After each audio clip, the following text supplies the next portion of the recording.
Good morning all. We are going to start the neuroanatomy lectures, and let us start with the general consideration of the nervous system. So we know that the nervous system,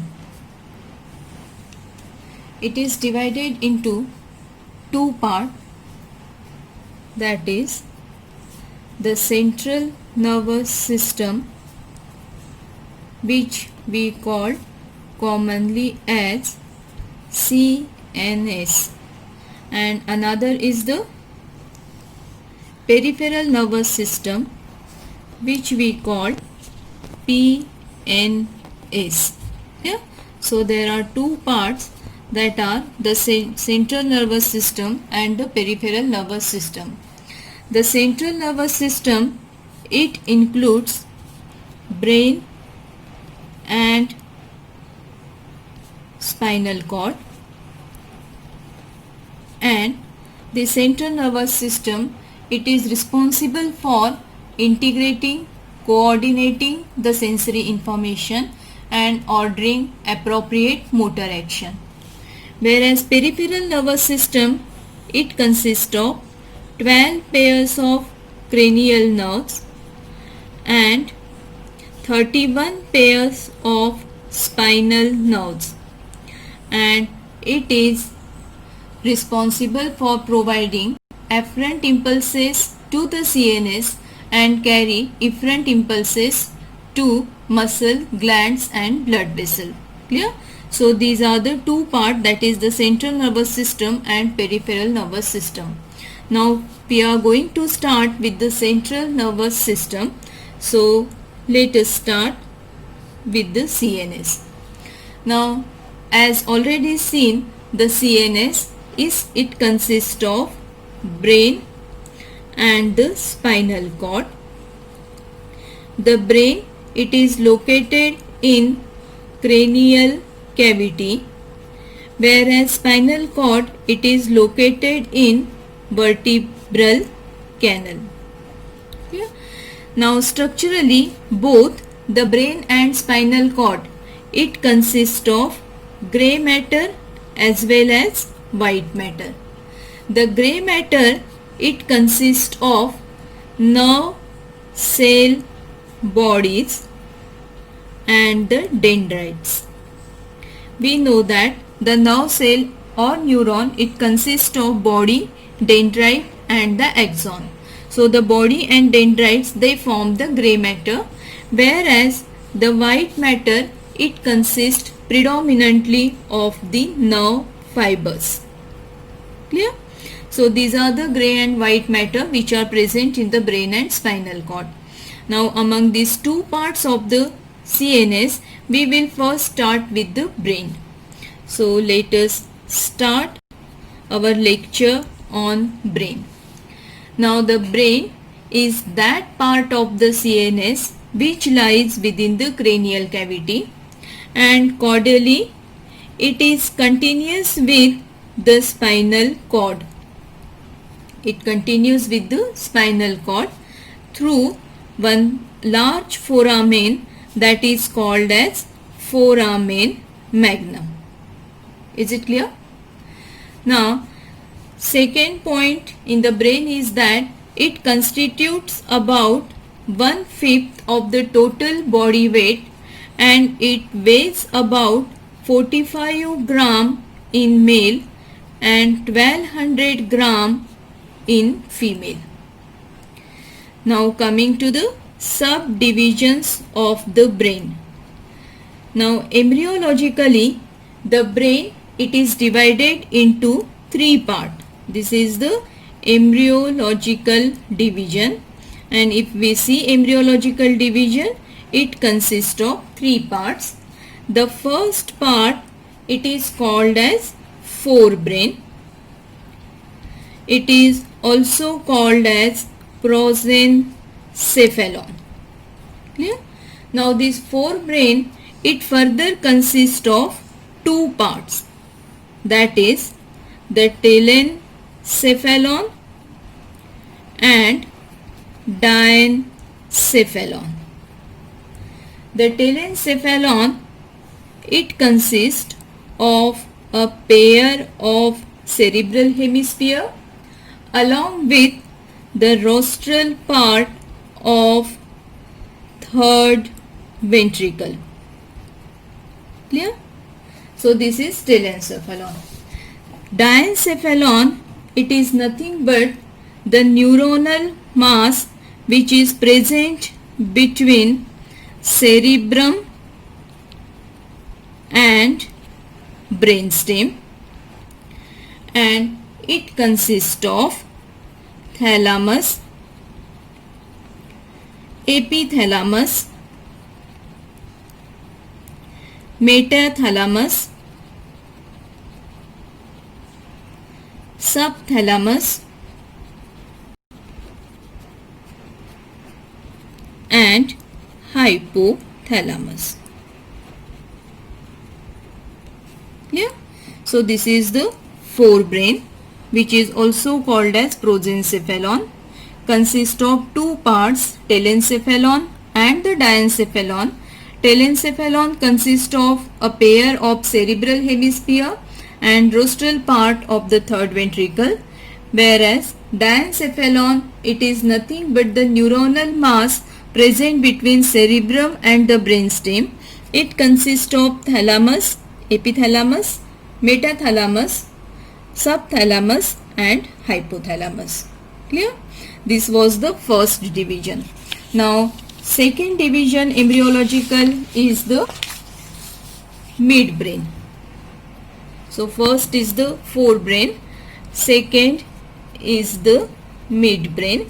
Midbrain, it is also called as mesencephalon, and it is a small part of the brainstem. The third division, it is the hindbrain. The hindbrain, it is also called as rhombencephalon. Yeah?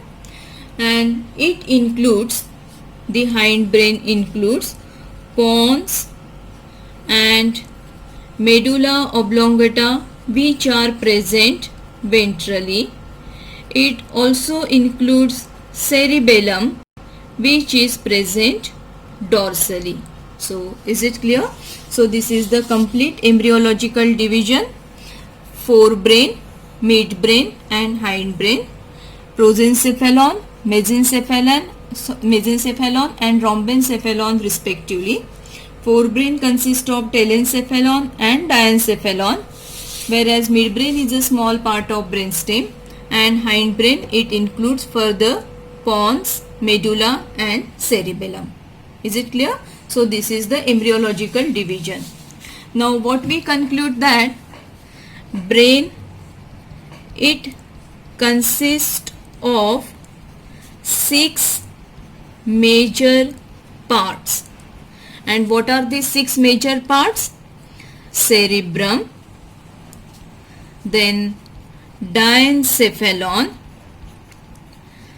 then the midbrain, then comes the pons, medulla oblongata and finally the cerebellum. Clear? Among these, the midbrain, pons and medulla oblongata, these 3 parts, they collectively form the brain stem. Cerebrum is included in telencephalon, then is the diencephalon, then is the mesencephalon, and this forms the rhombencephalon. Clear? So now these are the 6 major parts, and we will go to all these major parts one by one. So let us first start with the cerebrum. Now coming to the cerebrum. The cerebrum, it is the largest part of the brain. It occupies anterior and middle cranial foci and also occupy the supraclavicular supratentorial part of posterior cranial fossa. Clear? It is the largest part of the brain and it occupies anterior middle cranial fossa as well as supratentorial part of posterior cranial fossa. It consists of two large hemisphere, right and left cerebral hemisphere. So, this large hemisphere we can show it in the simple diagram. If we see the brain from above, these are the two cerebral hemispheres, right and left. Clear? So these are cerebral hemisphere. Now the two hemispheres, they are partly separated from each other by a deep median fissure which is called as median longitudinal fissure. This fissure, it is called as median longitudinal fissure. It is also called as longitudinal cerebral fissure. Longitudinal cerebral fissure. In the middle of the floor of the fissure, this fissure, it is occupied by the commissural fiber that is called as corpus callosum. Clear? So it is occupied by corpus callosum, which are nothing but the commissural fibers. What do you understand by commissural fibers? Commissural fibers are the fibers which connect the wide areas of the two cerebral hemisphere.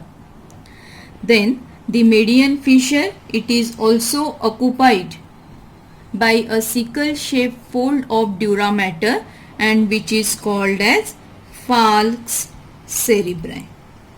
Clear? The surface of the cerebral hemisphere, it is convoluted.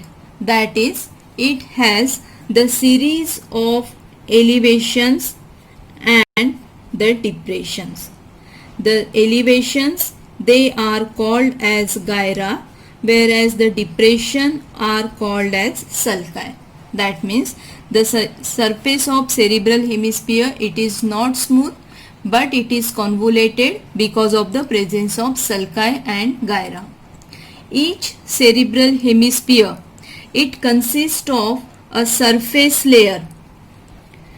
The surface layer, it is made up of grey matter, and this surface layer, it is called as cerebral cortex. Clear? Whereas inside the cerebral cortex or within the cover of the cerebral cortex, there lies a central core of white matter. Is it clear? So outside there is grey matter and inside there is a core of white matter. In the basal part of this white matter, there are large masses of grey matter. These are known as basal nuclei, which are also called as basal ganglia. Clear? So this is the introduction of the cerebrum. It is the largest part of the brain. It occupies anterior and middle cranial fossae and supratentorial part of posterior cranial fossa. It consists of two large hemispheres, right and left. These are separated by means of median longitudinal fissure, and the floor of which is occupied by the corpus callosum. It also shows the presence of fold of dura mater, that is falx cerebri. And the surface of the cerebral hemisphere, it is provided with numerous sulci and gyra. On the surface there is presence of a grey matter, it is called as cerebral cortex. Inside there lies the white matter, which also contain the masses of grey matter that are known as basal nuclei or basal ganglia. The gross anatomy of each hemisphere, the brain is divided into two symmetrical halves by a median sagittal section passing through the corpus callosum. Yeah? So let us start with the anatomy of the cerebral hemisphere. If we go in the detail of cerebral hemisphere, we can see that each cerebral hemisphere, it consists of or it presents three surfaces, three borders and three poles. For the better view of surfaces and borders, we will go to the coronal section of the cerebral hemisphere. So if we take the coronal section of the cerebral hemisphere, how will be the picture? So we are able to see this as the one cerebral hemisphere. This is the corpus callosum connecting with another cerebral hemisphere. Yeah. So now coming first to the surfaces. The three surfaces are convex suprolateral surface. So this is the suprolateral surface which is convex in its outline. The next surface is the medial surface which is flattened, and third surface is the inferior surface which is irregular. Yeah? So these are the three surfaces. Then three borders are separating these three surfaces, and these are 1, 2 and 3 borders. So the first border, it is the supromedial border which is present between the suprolateral surface and the medial surface. The next border is the inferolateral border which is present between the suprolateral surface and the inferior surface, and the third border, it is inferomedial border which is present between the medial surface and the inferior surface. Is it clear? So these are the three surfaces and three borders. One is the suprolateral surface which is convex. Another is the medial surface which is flattened. And third is the inferior surface which is irregular. Then three borders are the supromedial border separating the suprolateral surface from the medial surface. Second is the inferolateral border which is separating the suprolateral surface from the inferior surface, and third is the inferomedial border which is separating the inferior surface from the medial surface. Yeah. Now coming to the poles. To have a better view of poles, we will go to the lateral view of cerebral hemisphere. So if we go to the lateral view of cerebral hemisphere, we are able to see the cerebral hemisphere like this. So this is the lateral view of cerebral hemisphere. Now the three poles, these are frontal pole, occipital pole and temporal pole. So this is the frontal pole which is in front. Then occipital pole which lies behind, and this is the temporal pole which lies in front and below. Clear? So there are three poles: frontal pole in front, occipital pole behind and temporal pole below and in front. These are the presenting features of the cerebral hemisphere. Now coming to the lobes of the cerebral hemisphere. So each cerebral hemisphere, it is divided into 6 lobes, and these 6 lobes are frontal lobe, then parietal lobe, occipital lobe, temporal lobe, insular lobe, and finally the limbic lobe. Clear? Now all these lobes, they are separated from each other by central sulcus, then parieto-occipital sulcus, lateral sulcus, and pre-occipital notch. Clear?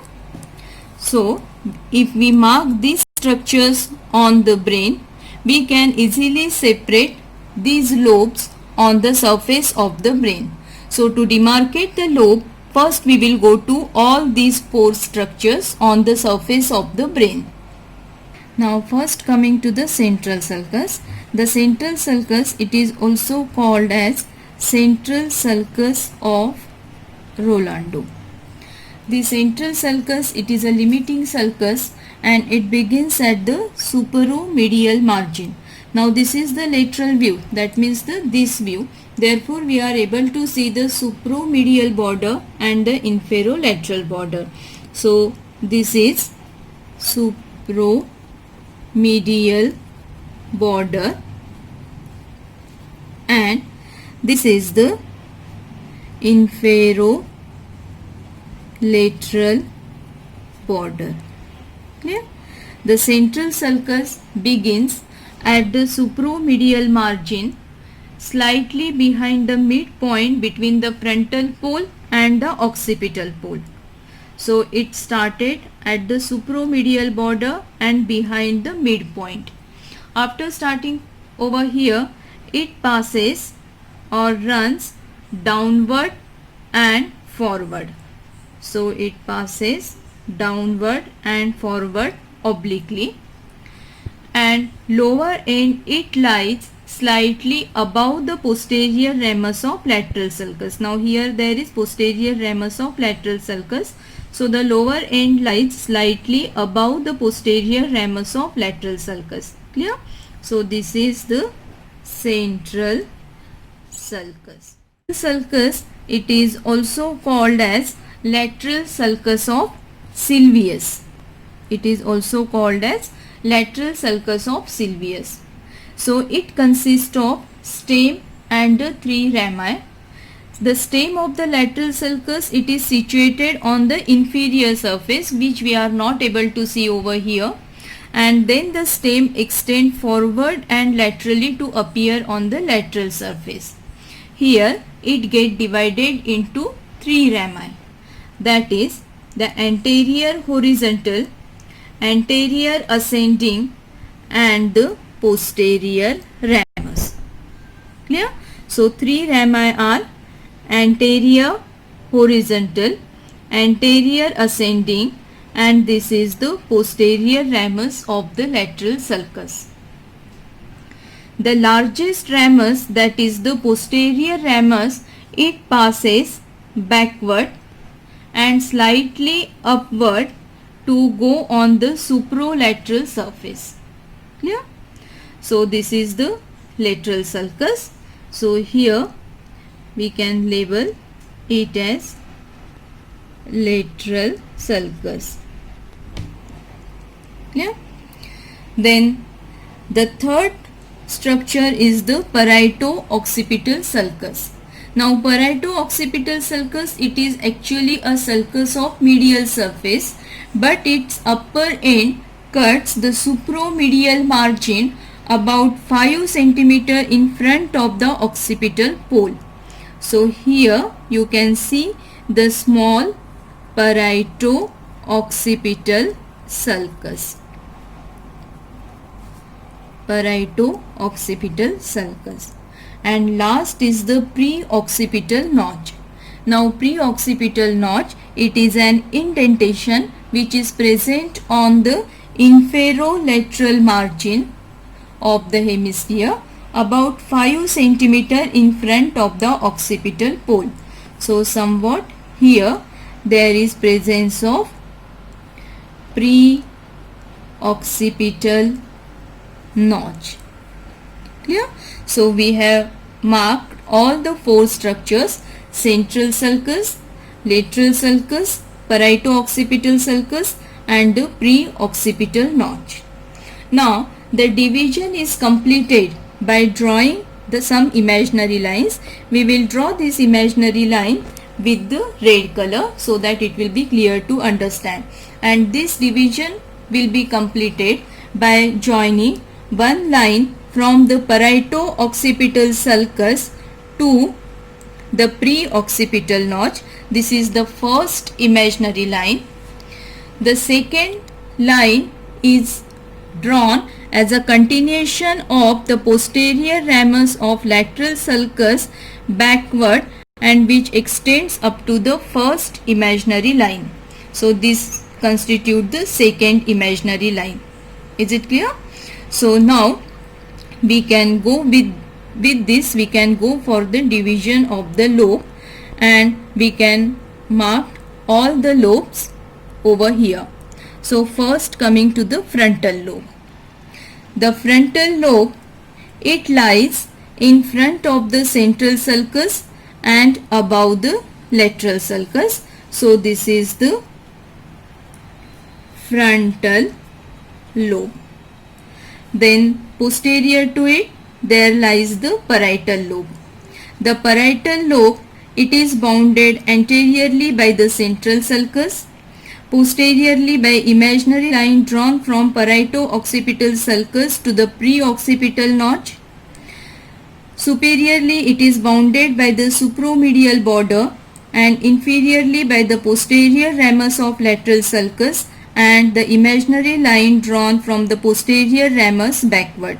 So this is parietal lobe. Then occipital lobe, it lies posteriorly, posterior to the imaginary line drawn from parieto-occipital sulcus to the pre-occipital notch and posteriorly it extends up to the occipital pole. So this is occipital lobe. Clear?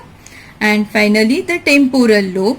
The temporal lobe, it lies downward anterior to the occipital lobe and above it is bounded by the posterior ramus of lateral sulcus and the imaginary line drawn from posterior ramus posteriorly. So this is temporal lobe. Clear? Then insular lobe.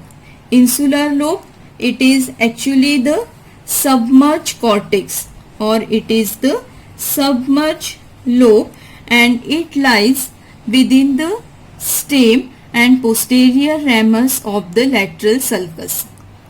And the limbic lobe, it is a ring shaped lobe which is present on the medial surface of the cerebral hemisphere. Clear? So these are the 6 lobes, and for these 6 lobes we have seen these 4 structures: central sulcus, lateral sulcus, parieto-occipital sulcus and the pre-occipital notch. With the help we have divided it into lobes. So frontal lobe anterior to the central sulcus and above the lateral sulcus. Parietal lobe bounded anteriorly by the central sulcus, posteriorly by the imaginary line from parieto-occipital sulcus to pre-occipital notch, superiorly by the supromedial border and inferiorly by the posterior ramus and imaginary line drawn from the posterior ramus posteriorly. Occipital lobe lies behind the imaginary line drawn from parieto-occipital sulcus to pre-occipital notch and goes up to occipital pole. temporal lobe. It lies in front of the occipital lobe and bounded above by the posterior ramus of the lateral sulcus and imaginary line drawn from the posterior ramus posteriorly. Insular, it is submerged and it lies within the stem and posterior ramus of lateral sulcus, whereas limbic lobe, it lies on the medial surface of the cerebral hemisphere. Thus we have gone for the introductory part. Now in the next class we will go for the supralateral surface of the brain. Thank you.